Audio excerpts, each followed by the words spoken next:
तो एक तरफ बैंकिंग सेक्टर की अच्छी ग्रोथ हो रही है, वहीं दूसरी तरफ हाल ही में आरबीआई की तरफ से कई रेगुलेटरी एक्शन देखने को मिले हैं।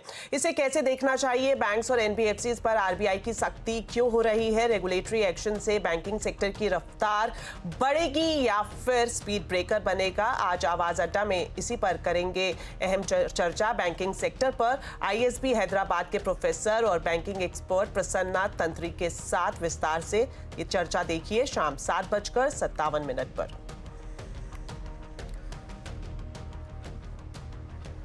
तो एमसीएक्स पर चांदी लाइफ टाइम हाई पर पहुंच गई है, वहीं कॉमिक्स पर भी भाव 11 सालों की ऊंचाई पर है।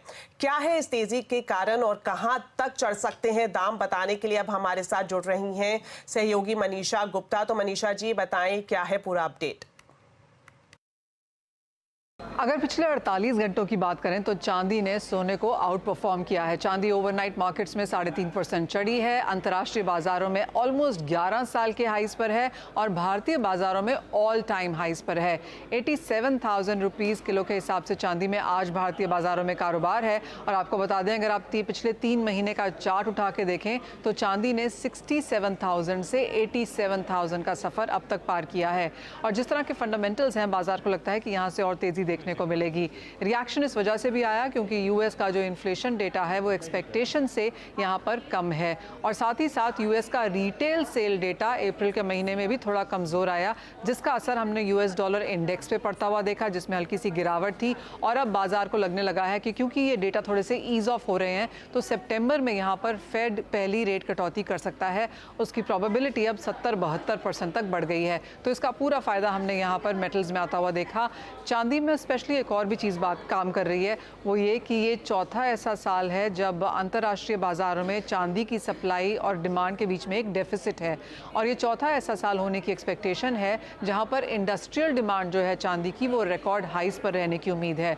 अगर हम भारतीय बाज़ारों की बात करें तो हम बहुत स्ट्रॉन्ग इम्पोर्ट नंबर्स देख रहे हैं फर्स्ट क्वार्टर में ऑलरेडी दर्ज होता हुआ। और जिस तरह से चांदी की डिमांड भारतीय बाज़ारों में बढ़ रही है, बाज़ार को लगता है कि अच्छी खासी तेज़ी इस साल में भी देख पाएंगे। एस्टिमेट्स ये हैं कि करीबन 5,500 से 6,000 टन चांदी इस साल भारत इंपोर्ट कर सकता है। तो जिस तरफ भी आप देखें काफ़ी स्ट्रॉन्ग सपोर्ट लेवल्स हैं यहाँ पर चांदी के लिए।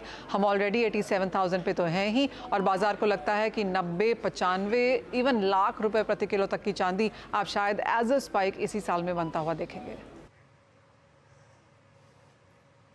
शुक्रिया मनीषा जी इस पूरे अपडेट के लिए। और अब हम आपको बताते हैं कि हम आपके लिए ला रहे हैं कमोडिटी गुरुकुल लाइव वेबिनार। इसमें आप ग्लोबल दिग्गजों से सीख सकते हैं कमोडिटी के टेक्निकल्स और बड़े ट्रेंड। हम आपको ये भी बताएंगे कि मोमेंटम इंडिकेटर्स क्या होते हैं, उनके हिसाब से स्ट्रैटेजी को कैसे तैयार किया जाता है, निवेश में रिस्क क्या है और उसे मैनेज कैसे कर सकते हैं, पोर्टफोलियो में कमोडिटी को कितनी जगह देनी चाहिए। ऐसे सभी सवालों के जवाब प्रैक्टिकल एग्जाम्पल के साथ कमोडिटी गुरुकुल में आपको मिलेंगे।